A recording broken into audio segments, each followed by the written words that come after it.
ወንጀልና ችሎት አቃቤ ሕግ የተከሳሽ ጠበቃ ወንጀልና ችሎት የወንጀል ምንነትና የወንጀል ህጎችን በዝርዝር የሚመለከት የሬዲዮ ፕሮግራም ነው። ዘወትር ቅዳሜ ከ10:40 ጀምሮ በፋና ሚዲያ ኮርፖሬሽን FM 105.3 ላይ ይደመጣል። ወንጀልና ችሎት በአውሮፓ ህብረት የገንዘብ ድጋፍ የፌዴራል ጠቅላይ ፍርድ ቤት የወንጀል ፍትህ ስርዓት ማሻሻያ ፕሮግራም ከፋና ሚዲያ ኮርፖሬሽን ጋር በመተባበር የሚያቀርቡት ሳምንታዊ ፕሮግራም ነው። ወንጀልና ችሎት። ችሎቱ ተሰይሟል።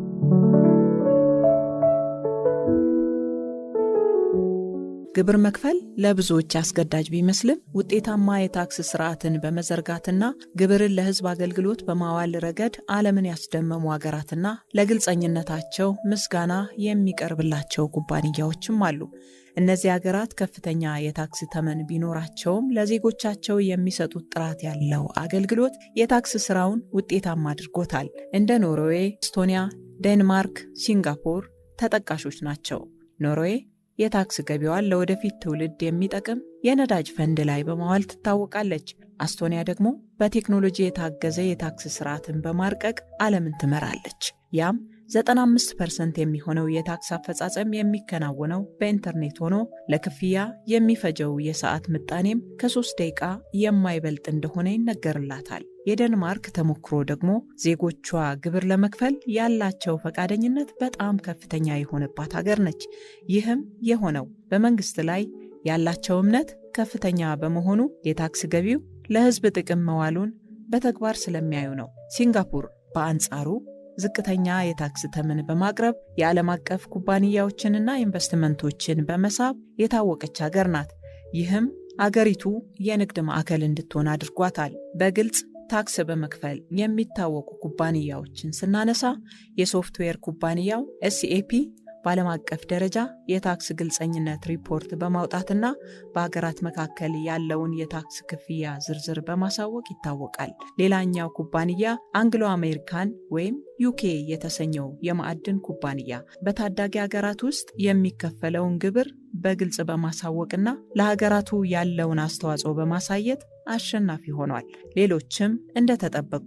እንግዲህ በሀገራችን ወዳለው ተጨባጭ ስንመለስ ደግሞ ከቅርብ ጊዜ ወዲህ በግብር አሰባሰብ ስርዓቱ ውስጥ ያለው የአሰራር ውስንነትና የግብር ከፋዩ የተሳሳተ አረዳድ በግንዛቤ ስራ ትኩረት እንዲቀረፍና እየከፈሉ የሚገኙትን በማመስገን እንዲሁም በማበረታታት እየተሰራ ያለው አገራዊ ስራ ተጠናክሮ እንዲቀጥል በማድረግ ግብር በመሰወር የተካኑትንም አጋልጦ ተገቢውን ቅጣት እንዲቀበሉ ተምረውም እንዲመለሱ በማድረግ ረገድ ዘርፈ ብዙ ስራዎች እየተከናወኑ ይገኛሉ። በመዲናችን አዲስ አበባ ከትላንት ወዲያ መካሄድ በጀመረው የአፍሪካ ከተሞች ከንቲባዎች የተገኙበት የታክስ አስተዳደር ስርዓት ማሻሻያ የልምድ ልውውጥ መድረክ ላይ በተባበሩት መንግስታት የአፍሪካ ኢኮኖሚ ኮሚሽን በተካሄደው የ6 አፍሪካ ከተሞች የፋይናንስ አስተዳደር አፈጻጸም የዳሰሳ ጥናት በቀረበበት ወቅት የተሻለ ውጤት ማስመዝገቧ ተገልጿል።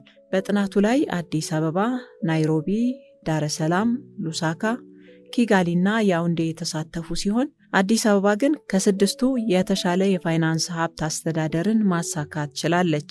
ሌላው አዲስ አበባ የታክስ አስተዳደር ስርዓትን ለመቀየር የሪፎርም ስራዎችንም እየሰራች እንደምትገኝ ነው ከንቲባ አዳነች አቤቤ የገለጹት። ይሄ በቀጣይ የተሳካ ውጤት የሚያስገኝ መሆኑ ተስፋ የሚሰንቅ ነው።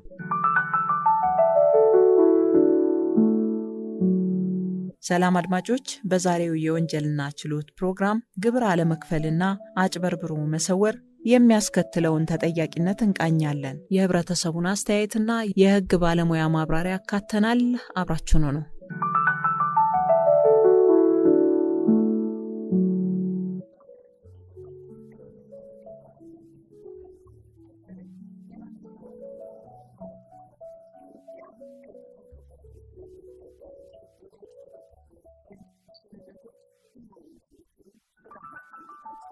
ከፍተኛ የሚከፍለው በየጊዜው መክፈል የሚችሉ ወይም ደግሞ ደሞዛቸው ሊቆረጥ የሚችል ምናምን እንደሆኑ ይታሰባል። ትላልቅ ባለሀብቶች፣ ሌሎች ነገር ግን ያው በትክክል ወስኖም ከማስከፈል አንጻር ክፍተት ያለ የሚያጭበረበቱትም ያለ ይመስላል። አንዳንድ ጊዜም ደግሞ ትክክለኛ ግምቱን ባለማስገመት ትክክለኛ ታክስ ላለመክፈል የሚሄዱ ሰዎች እንዳሉም ምንሰማው ነገር አለ በሚዲያዎች።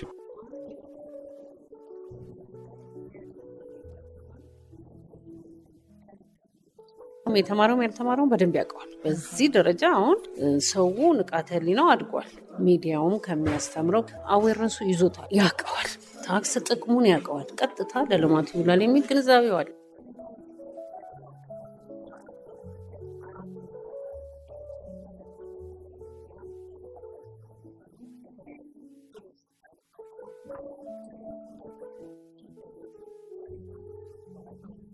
ካነንስ ኦፍ ታክሴሽን መጀመሪያ ብናነሳ ጥሩ።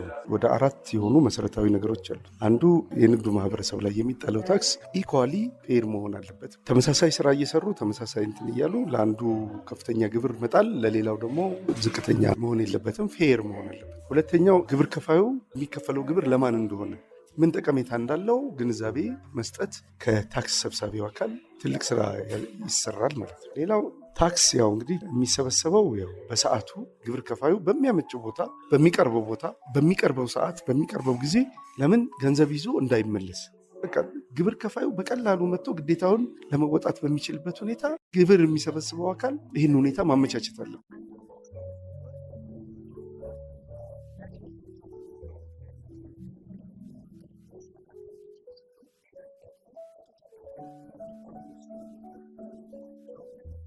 ታክስ ማጭበርበር ጋር ተያይዞ በመጀመሪያ ደረጃ ተቋሙ ግብር አስገቢው መስሪያ ቤት አደረጃጀቱን ማስተካከል አለበት። አንድ አሰራርን ስናይ የሚያዘጋጅ፣ የሚያረጋግጥ፣ የሚያጸድቅ የተለያየ አካል መኖር አለበት። ሁሉም ነገር አንድ አካል ወይም አንድ ቦታ ነው። አንዳንድ ጊዜ በተጨባጭ የምናየው ጎን ለጎን ሱቆች ይኖራሉ። አንዱ ግብር እየከፈለ አንዱ አይከፍልም። ከዚህ ጋር የቫት ደረሰኝ እየቆረጠ ከጎን ደግሞ አይቆርጥም። ይህ አሁን ስጋ ቤቶች ላይ ብዙ ይታያል። ሱቆች ላይ፣ እነዚህ መደብሮች ላይ ምንድን ነው ብለን ስንል ይሄን ምንጩን ስናጠና ታክስ ሰብሳቢው ተቋም አንድም የአቅም ውስንነት ሊሆን ይችላል፣ ሁለትም ደግሞ አላስፈላጊ ነገር ውስጥ ሊገቡ ይችላል። አንዱን አስገድዶ እያስከፈለ አንዱን ደግሞ እየሸፈነለት የሚሄድ ከሆነ የመንግስት ግብር በአግባቡ የማይሰበሰብ ከሆነ ይሄ ታክስ ሰብሳቢውን አካል አንደኛ ግንዛቤ ማስጨበጥ ያስፈልጋል፣ ሁለተኛ ስርዓትም ማስያዝ ያስፈልጋል።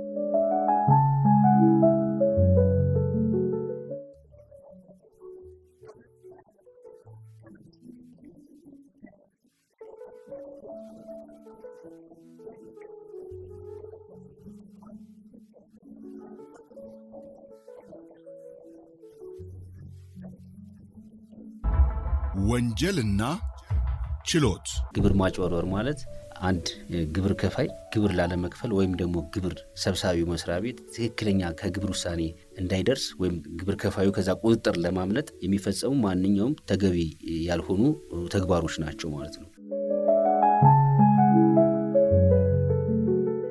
ይህ ሲባል የግብር ማጭበርበር የወንጀል ባህሪ ስላለው የወንጀል ባህሪ መቼ ይመጣል የሚለውንም ራሱ ማየት ያስፈልጋል ማለት ነው። መገለጫዎች አሉት። ለምሳሌ ገቢን አሳንሶ የሐሰተኛ ሪፖርት ማቅረብ፣ በሐሰት መረጃ ላይ የተመሰረቱ የግብር ተመላሽ መጠየቅ የመሳሰሉትን እንደ ምሳሌነት እንጠቅስ እንችላለን ማለት ነው። ግን በዋናነት ግን የግብር ማጭበርበር ማለት ግብር ከፋዩ ግብር ላለመክፈል ወይም ደግሞ ከግብር ለማምለጥ ወይም ደግሞ ከግብር ቁጥጥር ለማምለጥ የሚፈጽማቸው የወንጀል ተግባሮች ናቸው ማለት ነው። ለምሳሌ አንድ ብለን ብንጠቅስ ታክስ መሰወር። ታክስ መሰወር ማለት ወይም አንድ ግብር ከፋይ ግብር ላለመክፈል ገቢ መጠኑን መደበቅ፣ ሁለተኛ ደግሞ የታክስ ማስታወቂያ ግዴታ አለበት አንድ ግብር ከፋይ የታክስ ማስታወቂያ አለመስጠት፣ ሶስተኛ ደግሞ ታክሱን አለመክፈል።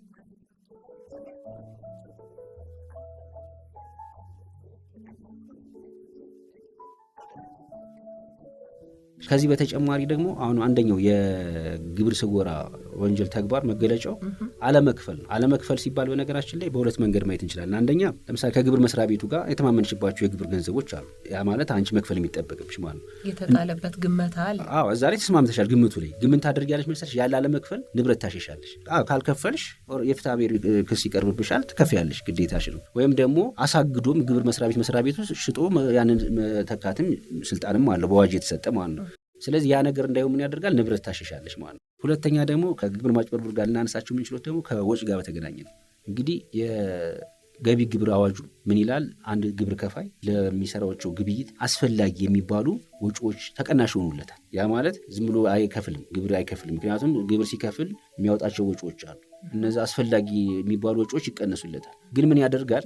ያላወጣውን ወጪ እንዳወጣ አድርጎ ያቀርባል። ወይም ደግሞ አውጥቶት ኢቭን ምን ያደርገዋል ማለት ነው? አጋኖ ያቀርበዋል ማለት ነው። ስለዚህ ከወጭ ጋር በተገናኘ ወጭን በማጋነን ምክንያቱም ወጭ ታጋነኝ ምን ይሆናል መሰለሽ? የሚቀነስልሽ የተቀናሽ ገንዘብ ከፍ ይላል። ያኔ የምትከፊው የግብር መጠን ያንሳል ማለት ነው። ስለዚህ ምን እያደረግሽ ነው? ግብር እያጭበረበርሽ ነው ማለት ነው። ለምሳሌ የባት ካየሽ የባት ተቀናሽ የሚባል አለ። አሁን የባት ተቀናሽ ሲደረግ ሐሰተኛ ደረሰኝ ይቀርባል። አንደኛው መንገድ ይሆናል ይሄኛው ራሱ ማለት ነው።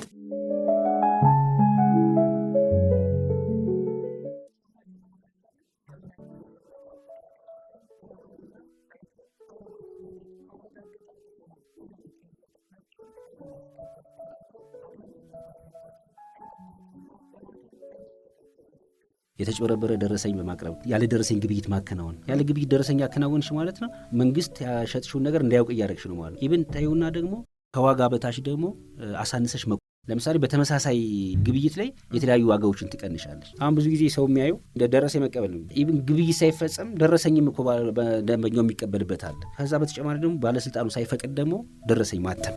እነዚህ የተያዙ ነገሮች ምንድን ናቸው? ከደረሰኝ ጋር የሚገናኙ ግን ለግብር ማጭበርበር ግን መነሻ የሚሆኑ ተግባሮች ናቸው ማለት ነው። አሁን ካነሳሻቸው አንጻር ደረሰኝ ማተምን ወደ አንድ ነገር ማምጣት ራሱን የቻለ እንትን አለው፣ የሚነሳው ትችት አለ ራሱን የቻለው ማለት ነው። ግን በአዎንታዊ ጎኑ ግን ይታይ ከተባለ ደግሞ ሞር የተማከለ የህትመት አስተዳደርና እንትን ሲኖር ማጭበርበር ሁኔታዎችን በየቦታው የሚሰሩ ደረሰኞችን ይቀንሳቸዋል።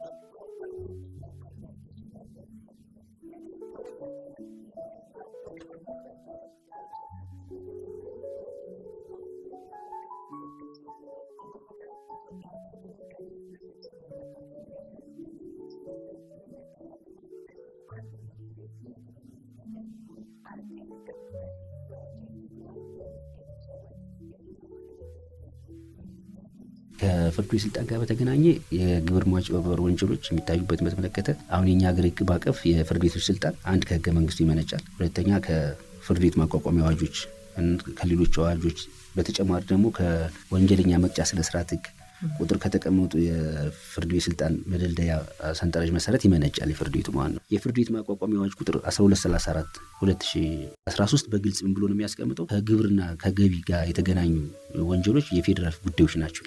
አሁን እንግዲህ በፍርድ ቤት የስልጣን ድልድል የክልል ጉዳዮችና የፌዴራል ጉዳዮች የሚባሉ አሉ። በዚህ በግብር ማጭበርበር ላይ ዋና ተዋናዩ ማን ነው? ግብር ከፋዩ። ግን ይሄ ሲባል ግን ብቻውን ይፈጽማቸዋል ማለት አይደለም። ማጭበርበር ወንጀሎች ውስጥ ግብር ከፋዩ ብቻ አይደለም የሚሳተፈው። ለምሳሌ ገዥ ይሳተፋል። ገዥ በምን መልኩ ይሳተፋል መሰለሽ? ቅድም ከደረሰኝ ጋር አንስቼልሻለሁ። የታክስ አስተዳደር አዋጅ በግልጽ ምን ያስቀምጣል መሰለሽ? አንድ ግብይት ላይ ደረሰኝ መስጠት ግዴታን ያስቀምጥና ግብይት ሳይፈጸም ደረሰኝ መስጠት ሆነ መቀበል ወንጀል ነው ብሎ ያስቀምጣቸዋል በግልጽ አንቀጽ 120 ንዑስ 4 ላይ ነው የሚያስቀምጠው። ያ ማለት መቀበል ሲባል የሚቀበለው ማን ነው? ሸማቹ ነው። ያ ማለት እየተባበረው ነው ማለት። ስለዚህ ሸማችም ምን ይሆናል ማለት ነው? በግብር ማጭበርበር ተባባሪ ይሆናል ማለት ነው። ምን በማድረግ ግብይት ሳይፈጸም ደረሰኝ በመቀበል ማለት ነው። በግልጽ ነው አዋጁ የሚያስቀምጠው። ግብይት ሳይፈጸም ደረሰኝ መስጠት ሆነ መቀበል ወንጀል ነው ካለሽ የሚቀበለው ሸማቹ ነው ማለት ነው። ከዛ በተጨማሪ ደግሞ ልምጣልሽ፣ ይሄ አንሶ ሲመዘገብ አሁን በተመሳሳይ ግብይት ላይ እንትኖች እያነሱ ይመዘገባሉ ዋጋዎች ማለት ነው። ከሸማቹ ጋር የሚደረግም ድርድር ይኖራል ይሄን ለማድረግ ማለት ነው። ስለዚህ ሸማቹ የለበትም ማለት አትችልም። የግብር መስሪያ ቤቱ ሰብሳቢ መስሪያ ቤቱ ግብር ማጭበርበር ሲባል ለምሳሌ በቁርጥ የሚጣሉ ግብሮች አሉ። የእነሱን ተመን ማሳነስ አንዱ መለኪያ ማሳየው ነው። ይሄንን ተመን የሚሰሩት ማን ናቸው? የግብር ሰብሳቢ መስሪያ ቤት ሰራተኞች ናቸው። ስለዚህ በቁርጥ ገቢ ግብር ሂደው ሲሰበስቡ ከግብር ከፋዩ ጋር በመነጋገር በመደራደር ዝቅተኛ ዋጋ ያስቀምጣሉ። የአካባቢ ዋጋ የገበያ ጥናት ተደርጓል ምናምን የሚባል ነገር ማለት ነው። በዚህ ጊዜ ግብር እየተጭበረበረ ግብር ከፋዩ መክፈል ያለበትን ግብር እንዳይከፍል እየሆነ ነው። ስለዚህ ማን ነው እየረዳው ያለው ማለት ነው? የግብር ሰብሳቢ መስሪያ ቤቶቹ ናቸው ማለት ነው። ስለዚህ በግብር ማጭበርበር ውስጥ ግብር ከፋዩ ብቻ አይደለም፣ ሸማቹ ግብር ሰብሳቢ መስሪያ ቤቱ ተሳታፊ ይሆናል ማለት ነው። ተጠያቂነቱ እስከምን ድረስ ያስቀጣል ወደሚለው ሐሳብ ደግሞ ብንመጣ የገንዘብ መቀጮ ሊሆን ይችላል፣ አንዳንዴ ደግሞ የእስር ይሆናል። ቅጣቱም ከፍ የሚልበትም አግባብ ሊኖር ይችላልና ያንን ነገር ብንመለከት ግብር ማጭበርበር ውስጥ ግለሰብ፣ ነጋዴዎች፣ ድርጅቶች ይሳተፋሉ። እነዚህ ድርጅቶች በሚሳተፉበት ወቅት የሚኖራቸው ኃላፊነት በሕጉ በግልጽ ተቀምጧል። አንደኛ አስተዳደራዊ እርምጃ የሚባል አለ፣ የፍትሐ ብሔር ኃላፊነት አለ፣ የወንጀል ኃላፊነት አለ። አስተዳደራዊ እርምጃ ከመቀጮ ከፍቃድ ስረዛ ጋር ከምን ጋር የተገናኙ ናቸው የሚሆኑት። ፍትሐ ብሔር ኃላፊነት በተመለከተ ደግሞ አንድ ግብር ከፋይ መክፈል ያለበትን ግብር ካልከፈለ እሱን እንዲከፍል የሚደረግበት የፍትሐ ብሔራዊ ኃላፊነት ያለበት ነው። ገንዘቡን ያ ማለት የሚጠበቅበትን ገንዘብ እንዲከፍል የሚደረግበት ማለት ነው። በታክስ ማጭበርበር ለተፈጸመ ወንጀል ኃላፊነት ለመውሰድ የተቀመጠው የህግ ማዕቀፍ ምንን ያሳያል? ራሱን የቻለ የህግ ማዕቀፍ ያለው በተለይ የታክስ አስተዳደር አዋጅ ቁጥር 983/2008 በግልጽ ዝርዝር ድንጋጌዎችን ይዟል፣ የወንጀል ኃላፊነት የሚያስከትሉትን ማለት ነው። ከዚህ በተለይም አሁን ካነሳሽው አንጻር ድርጅቶች ጋር ሲሆን አሁን በኢትዮጵያ ህግ ድርጅቶች ኃላፊ የሚሆኑት የወንጀል ህግ አንቀጽ 34 በግልጽ ያስቀምጣል። አንድ ድርጅት የወንጀል ኃላፊነት የሚኖርበት በህግ ሲቀመጥ ኃላፊነት ይኖርበታል። ኃላፊነቱ ደግሞ በገንዘብ መቀጮ ይቀመጣል። ድርጅት ልታስሪው አትችልም። ከገንዘብ መቀጮ አልፎ ደግሞ ያን ድርጅት እስከ ፍቃዱን እስከ ማሰረዝና እስከ መዝጋትም የሚደርስ ቅጣቶች ተቀምጧል። በድርጅት ውስጥ የሚሳተፉት ደግሞ ስራ አስኪያጆች እና ሌሎች ባለሙያዎች ደግሞ በታክስ አስተዳደር አዋጁ ህጉ መሰረት ደግሞ ኃላፊነታቸው ደግሞ ራሱን የቻለ ሁኔታ ተቀምጧል ማለት ነው። ታክስ እንግዲህ ለሀገር ልማት የሚደረግ ገቢ ከመሆኑ ጋር ተያይዞ ከወንጀል ህጉ በተጨማሪ ተጠያቂነትን የሚያሰፍኑበት ሌሎች አዋጆችም ካሉ ግብር ማጭበርበር ሰፊ ድንጋጌ ያለው የታክስ አስተዳደር አዋጅ 9 ቁጥር 83/2008 ኢቭን ከጉምሩክ ከውጭ የሚመጡ ንብረቶች ቀረጥ ጋር በተገናኘ ሐሰተኛ መረጃ መስጠት ልክ ከዚህ ከታክስ ጋር ያሉትን ነገሮች ያስቀምጣል። የጉምሩክ አዋጅ 859/2006 እና ማሻሻያው አዋጅ ቁጥር 1160/2011 ስለ ግብር ማጭበርበር ሰፊ ድንጋጌ ይዘዋል። እነዚህ በዋናነት ከግብር ማጭበርበር ጋር የተያዙ ናቸው። ግን እነዚህ ግብር ማጭበርበሮች ወደ ምን ይሰፋሉ መሰለሽ? ቅድም አክተሮቹ ሲጨመሩ፣ በተለይ አሁን ለምሳሌ የግብር ሰብሳቢ መስሪያ ቤቱ ሰራተኞች ሲጨመሩበት ወደ ሙስና ወንጀሎች ይመጣል። በግብር ማጭበርበር ሂደት ውስጥ የተከፈለ የሙስና ገንዘብ ካለ በግብር ማጭበርበሩ ትጠይቂዋለሽ። ከዛ በተጨማሪ ደግሞ በሰጪና በተቀባዩ ደግሞ በሙስና አዋጅ ተቀባዩዋለሽ። በሙስና አዋጅ ስትጠይቂው ደግሞ የምትጠይቂው ሰራተኛውን ብቻም አይደለም ሰጪውንም ትጠይቂዋለሽ ማለት ነው። በዚህ ሂደት ውስጥ ለምሳሌ አሁን ቅድም ያላነሳውልሽ ገዢ ያልሆኑ ግብይት ፈጻሚ ያልሆኑ ነጋዴ ያልሆኑ ሰዎች ግን ደግሞ ሶስተኛ ወገኖች ደረሰኝ ያተሙ የሚያቀርቡ ሰዎች ይኖራሉ። ገባሻር? እነዚህን ሰዎች ሁሉ ታመጫቸዋለሽ ማለት ነው። ስለዚህ በዋናነት ከግብር ማጭበርበር ጋር የተያያዘ የወንጀል የታክስ አስተዳደር አዋጅ፣ የጉምሩክ አዋጆች ተፈጻሚነት ያላቸው እንዳልኩሽ ደግሞ ወደ ሙስና አይነት ጥቅም ሲመጣ ደግሞ የሙስና አዋጁም ተፈጻሚነት ይኖረዋል ማለት ነው። ግብር ስወራ ነው። ግብር ስወራ ሲባል ከገቢ መደበቅ አሁን በተለይ ከመኪና ሽያጭ ጋር ከቤት ሽያጭ ጋር ምናምን ካሳየሽ ውጭ ላይ የሚመዘገበውና የሚሸጥበትና ለውልና ማስረጃ የሚቀርበው እሱ የተለያየ ነገር ይሆናል። ሁለቱ የሚደረግበት አግባብ አለ። አሁን ይህም ብዙ ጊዜ ታያለሽ። ከዛ በተጨማሪ ደግሞ ከደረሰኝም ጋር ገቢን ከመደበቅ ጋር በጣም ተደጋግመው የሚታዩ ሐሰተኛ ሰነዶች ከማቅረብ ጋር ንጹህ ሊሆን የሚገባውና ጠንካራ ሊሆን የሚገባው ደግሞ ግብር ሰብሳቢ መስሪያ ቤቱ ምን አይነት ኢቲካል የሆኑ ሰዎችን ነው እዛ ውስጥ እያስገባሻለሽ፣ ምን ያህል በገንዘብ የማይደሉት ሰዎችን ነው እዛ ውስጥ እያስገባሻለሽ። እነዛ ነው በዋናነት ከሚታዩት አንደኛው ግብር ሰብሳቢ መስሪያ ቤቶች ባለሙያዎች ላይ የሚነሱ ቅሬታዎች ናቸው። ሁሉም ማለት አይደለም። በሀቅ የሚሰሩ አንዳንዴ ከሽልማት አልፎ ብዙ ነገሮች ስለምናይ ማለት ነው። ግን ደግሞ ትልቅ ስራ መስራት ያለበት ከዛ ነው የሚል ሀሳብ አለ። ቀላል አይደለም። ግብር ማለት የዜጎችን የሀብት ክፍል ባላንስ ከማድረግ አልፎ ለሀገር ትልቅ ገቢ ሊያስገኝ የሚችል ነገር ነው። መግባት ያለበት ገንዘብ ሲገባ ተጠቃሚ የሚሆነው ህብረተሰቡ ስለሆነ ማለት ነው።